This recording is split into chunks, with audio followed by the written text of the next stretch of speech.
Morning! Guys, may bisita tayo uli ngayon. Today is Tuesday, January 20 ba? O 21? 20, sorry. May 2022 tayo rito. I mean 2022 na Cube variant na Fortuner. Okay. So, hindi ko na kayo walk around. Mukha naman stuck pa yung mga itong auto ni sir. So, may installation ulit tayo ngayon. Grab handle, the most awaited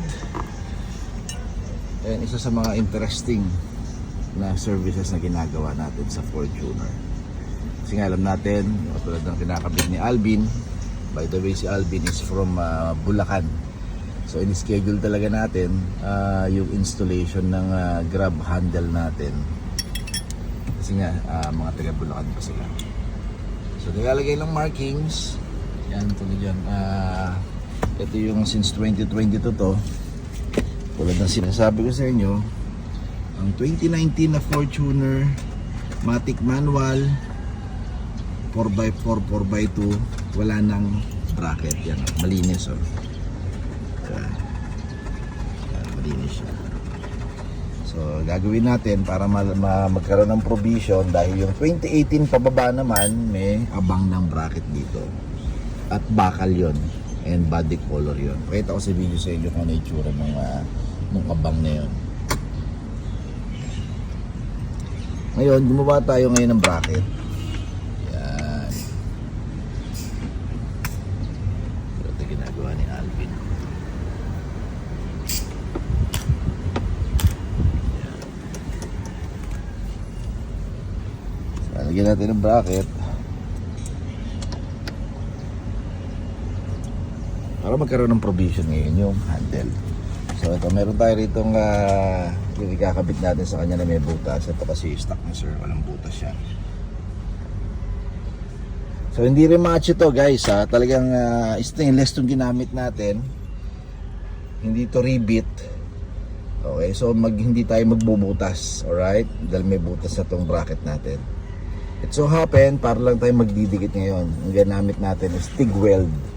So ito yung hindi madumi, yung malinis na type ng welding para ma-fix natin yung bracket. Compare sa mga traditional na welding, medyo madumi yun eh. So ito malinis. Pansinin mo, ispatan niya. Ganyan. Hindi makapal, di ba? Pinabay naman, covered naman yan eh pagka nalagay na natin yung mismong panel na handle. Yan. Gamit natin dito is stainless steel. So ganyan na itsura niya pagkabit. Yung tulad na ginagawa ni Alvin. So guys, yan, lagay na natin. Yan. So TIG weld yan ha. Hindi yan wala tayong binutasan. Alright, hindi yan rematche. Talagang naka-fix yan. So matibay. Kaya ng body weight.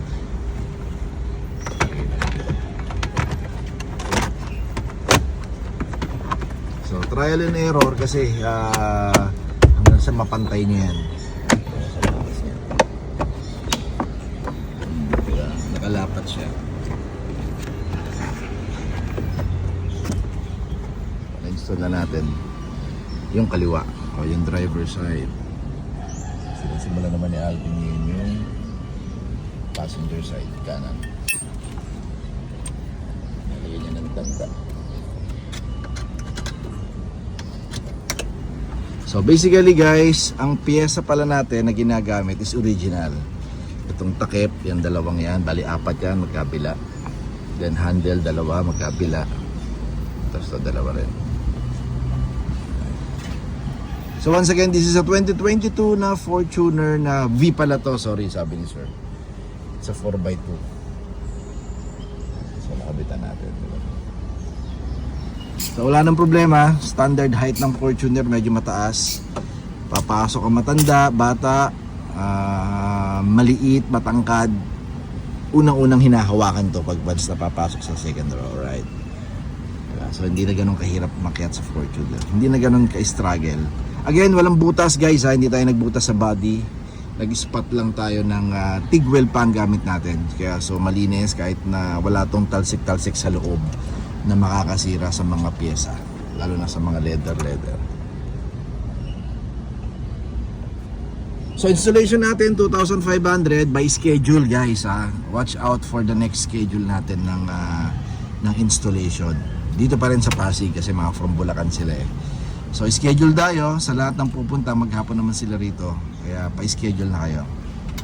Okay, so ang pyesa naman natin, ang kulay na to is 12,000, ang black naman is 15,000, then the bracket is 2,500. Follow TRD Parts sa Facebook page, TikTok, and YouTube channel.